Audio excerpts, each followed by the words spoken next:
এই যে তোদের খাবার দিচ্ছি নে, এবার তাড়াতাড়ি খেয়ে দে, বড় হ, আর আমাকে বেশি বেশি করে ফল দে। আহারে, তোর বুঝি খুব কষ্ট হচ্ছে তাই না? আমিও বুঝি। আজ আমার একটা হাত যদি এভাবে ভেঙে যেত, তাহলে কি কষ্টই হতো আমার।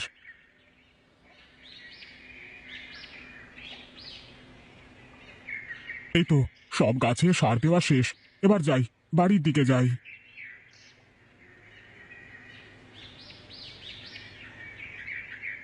কিরে পিনু, কি সার দিলি জমিতে? দাদা, গাছে জোর পাচ্ছিল না, তাই ভাবলাম একটু জৈব সারই দিয়ে দিই। শুধু জৈব সারে কি আর ফলন হবে রে পাগল? এখন বাজারে কত রকম সার কীটনাশক আছে। তুমি তো জানো দাদা, ওসব প্রাণনাশী কীটনাশক আমি আমার জমিতে দেব না, তাতে যা হয় হবে। দেখ, তোর যা ইচ্ছে কর, আমার বলবার দরকার আমি বললাম, তোর শুনবার হলে শুনবি, না হলে শুনবি না। তা বটে, কিন্তু তুমি কোথায় চললে এই রোদের মধ্যে? কোথায় আর যাব, দেখি জমিতে কলা গাছগুলোর কি অবস্থা। বেশ, চলো আমিও যাই, দেখে আসি তোমার কলা গাছের চেহারা কেমন হলো।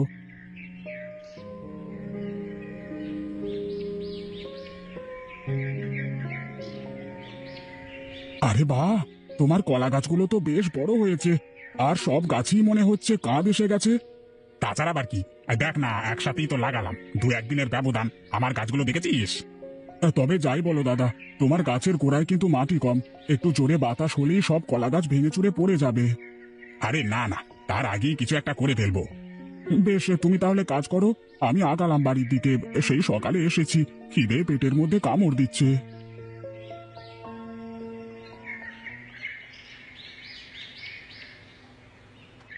কই গো গিন্নি, কোথায় তুমি?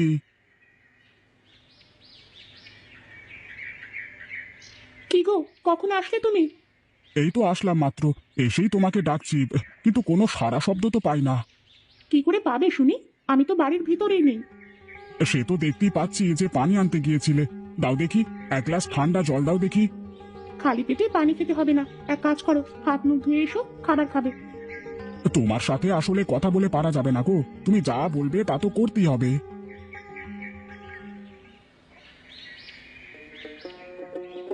কি গো, তোমার মুখটা এমন শুকনো শুকনো লাগছে কেন? কি হয়েছে? না, তেমন কিছু হয়নি, তবে খুব চিন্তা হচ্ছে গো। এত চিন্তা করে কি হবে শুনি? শুধু শুধু ভেবে মাথা নষ্ট করা। সবার কলা গাছ কেমন তাড়াতাড়ি বড় হচ্ছে, কত বেশি ফলন দিচ্ছে, আর সেখানে আমার কলা বাগানে তো গাছই বড় হচ্ছে না ঠিক মতো। এত অস্থির হয়েও না তো, দেখবে ভালো কিছুই হবে। কি জানি কপালে কি আছে, আজকে নিধিরদার কলা বাগান দেখে আসলাম, কেমন কাঁদি এসেছে গাছে। আর আমার।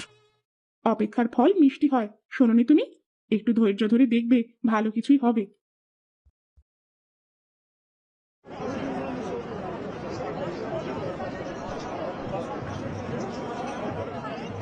কি রামু কাকা, তোমার ব্যবসা কেমন চলে? আর ব্যবসা, ব্যবসার যা পরিস্থিতি রে, তাতে করে ব্যবসা বন্ধ করে ঘরে বসে থাকতে হবে। হ্যাঁ, সবাই ওই এক কথাই বলে, আঙুর ফল সত্যি টক হয় গো। এই যা তো, তুই খালি রসিকতা করিস, তারপর বল, তোর কলা ক্ষেতের কি অবস্থা? হ্যাঁ, গাছ তো খুবই ভালোই হয়েছে কাকা, কিন্তু কি জানি শেষমেশ কি হয়।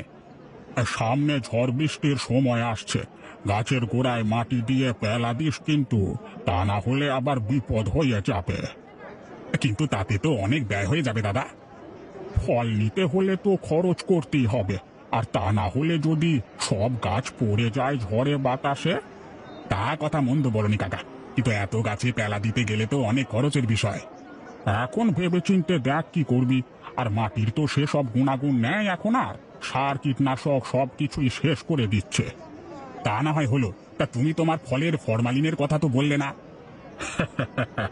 বলি, তোরা যে সব সার ফাস দিয়ে সব ফলাস, এই ফল তরতাজা রাখতে হলে তো আমাদের ফরমালিন মেশানোই লাগবে। না, তোমার সাথে পারা যাবে না। শোনো দাদা, এবছর আমার সব কলা কিন্তু তোমাকেই নিতে হবে বলে দিলাম। আচ্ছা আচ্ছা, সে সময় তো আসুক, তারপর দেখা যাবে। বেশ, তাহলে আমি গেলাম কাকা, দেখি বাজারটা ঘুরে আসি, কি অবস্থা বাজারের।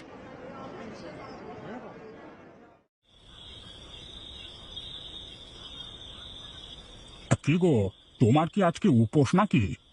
না, কেন? উপোস থাকতে যাব কোন দুঃখে?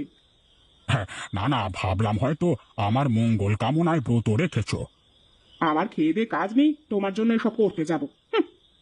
বেশ তো, সামনে এত ফল কেটে সাজিয়ে রেখেছি, কিন্তু তুমি খাচ্ছ না কেন?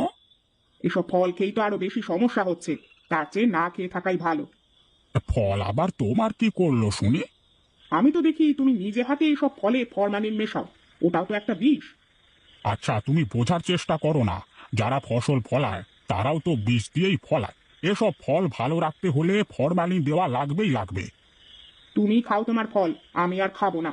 শুনেছি তিনু নাকি শুধু জৈব সার দিয়ে কলা চাষ শুরু করেছে, ভাবছি ওর থেকে কলা কিনে রাখবো এবার। তোমার যা ইচ্ছে করো, আমি বসে ফল খাই।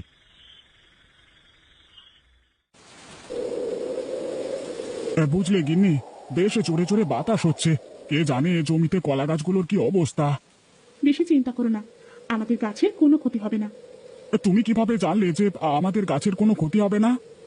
তুমি যা সবার মতো বিষ দিয়ে চাষ করো না, গাছের গোড়ায় মাটি আর কম উচ্চতার জন্য গাছের কিছুই হবে না। আমার তো চিন্তা হচ্ছে বেচারা নিধির দান নিয়ে, তার একটা গাছও খাড়া থাকবে না। বাজারের মানুষ কোথায় ঘুমাবে সে চিন্তা করে তোমাকে মাথা নষ্ট করতে কে বলেছে বলো তো আমাকে? তুমি সব সময় এমন স্বার্থপরের মতো কেন কথা বলো গিন্নি? তোমার ভেতরে কি মায়া দয়া কিছুই নাই নাকি?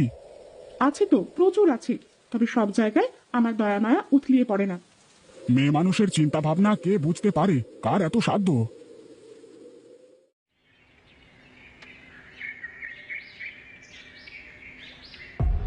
হায় হায় রে, এ আমার কি সর্বনাশ হলো! আমার যে সব শেষ হয়ে গেল। আগে জানলে তো সব গাছই পেলা দিয়ে দিতাম। এখন আমার কি হবে? দাদা, ভেঙে পড়ো না। তোমাকে তো বলেছিলাম গাছে পেলা দিতে, কিন্তু তুমি তো শুনলে না। আমি তো তোর কথা না শুনে বড় ভুল করেছি রে তিনু। তুই আমাকে মাফ করে দে ভাই। দাদা, এখন আর এসব বলে কি লাভ বলো? যা হওয়ার তো হয়েই গেছে। তাই বলে আমার সব গাছ পড়ে গেল? শুধু আমার না, এলাকার সবার কলা গাছ ভেঙে চুরে শেষ হয়ে গেছে। শুধু তোর গাছগুলোই দাঁড়িয়ে আছে। দাদা, আসলে মাটির গুণাগুণ ঠিক থাকলে সে মাটিতে তুমি যাই করবে না কেন, সেখানে সোনা ফলবেই ফলবে। আমার যে সবকিছু শেষ হয়ে গেল রে তিনু। এখন আমি কি করব? কি করে এত দেনা দেব? এক কাজ করো দাদা, তুমি আজ থেকে আমার সাথে আমার জমিতে কাজ করো। ভালো ফলন হলে তোমার ক্ষতি পুষিয়ে দিতে পারবো। সত্যি বলছিস রে তিনু? আমার যে বিশ্বাস হচ্ছে না। দাদা, বিপদের সময় যদি মানুষের পাশে না দাঁড়াতে পারি, তাহলে আর আমার এত কিছু করে কি লাভ? সত্যি রে ভাই, তোর মতো করে যদি সবাই ভাবতো। নেমে চল, তোর জমিতে গিয়ে দেখি।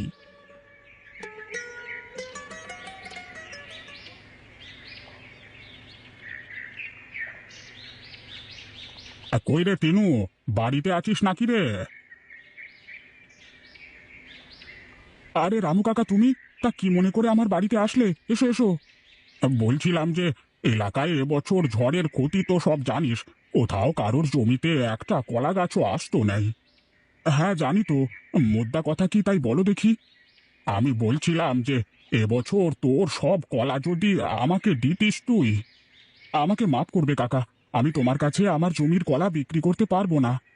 কিন্তু কেন? আমি কি দোষ করলাম বাবা? কাকাবাবু, আপনি তো ফলের সাথে ফরমালিন মিশিয়ে বিক্রি করেন, তাই আপনার কাছে আমাদের জমির কলা বিক্রি করা যাবে না। দেখলি তিনু, তোর সামনে তোর গিন্নি আমার সাথে কেমন করে কথা বললো। গিন্নি তো ঠিকই বলেছে কাকা, তুমি বরং অন্য কোথাও দেখো। বড় ভুল করলি রে তিনু, এর মাসুল তোকে দিতেই হবে কিন্তু।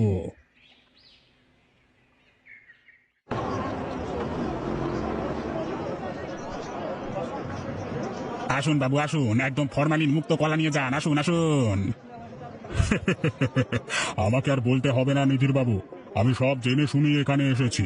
আর আমাদের কোম্পানি মানুষের স্বাস্থ্যের কথা চিন্তা করে এসব ফরমালিন মুক্ত পণ্য কিনতে উৎসাহ দিতে থাকে। আপনি এসেছেন, আমি খুব খুশি হয়েছি। তিনুবাবু, আপনি আপনার জমির সব কলা আমাদের দিয়ে দেবেন। হ্যাঁ, এই নিন আপনার অ্যাডভান্স টাকা। শুনুন তিনুবাবু, এই কাগজে একটা স্বাক্ষর করুন। এখন থেকে প্রতি বছর আমাদের কোম্পানি আপনার নিকট থেকে সব ফরমালিন মুক্ত ফসল কিনবে। বেশ বেশ, এ তো খুবই ভালো কথা। তাড়াতাড়ি সই কর তিনু। এখন তাহলে আমি চলি তিনুবাবু, ভালো থাকবেন।